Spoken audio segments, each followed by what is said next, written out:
Three Royal Canadian Navy ships recently departed Halifax, Nova Scotia for the first naval deployments of 2022. HMCS Montreal deployed on January 19th as part of Standing NATO Maritime Group 2 on Operation Reassurance. HMCS Goose Bay and Moncton departed the following day, sailing southwards for Operation Projection, West Africa. Today, we're joined by Lieutenant Commander Drew Foran, former commanding officer at HMCS Oriole, and now the Senior Staff Officer, Future Expeditionary Operations. He'll be telling us more about these first deployments of 2022. Thanks for joining us today, sir. Can you tell us about what tasks lie ahead for HMCS Montreal, Goose Bay, and Moncton on their respective deployments? Certainly, they're two very different missions. Montreal is going to be deploying to the European Theatre of Operations and joining the Standing NATO Maritime Group, which is a maritime reaction force that's established for NATO.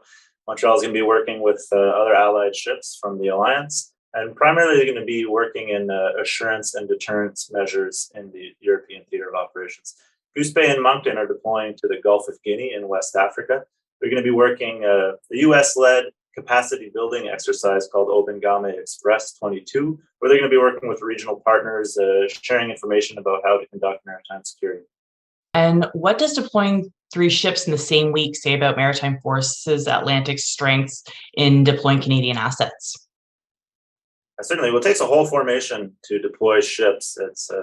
It's not a simple task to do. It takes a lot of different entities. I think it just speaks to the flexibility and the resilience of the formation here in Maritime Forces Atlantic to be able to get three ships out the door in relatively short order with the continuous complications that the COVID-19 pandemic poses. So it's a lot to the formation.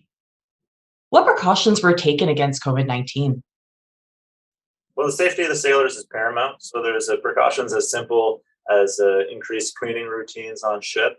And they go so far as pre-embarkation protocols. So before the sailors embark, there are policies in place that make sure that they're limited exposure to COVID before they get on ships, and make sure that as best we can, we prevent the spread of COVID throughout the cruise.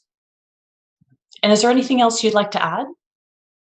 Certainly, just the deployment of these three ships just marks the beginning of a new year for the Royal Canadian Navy.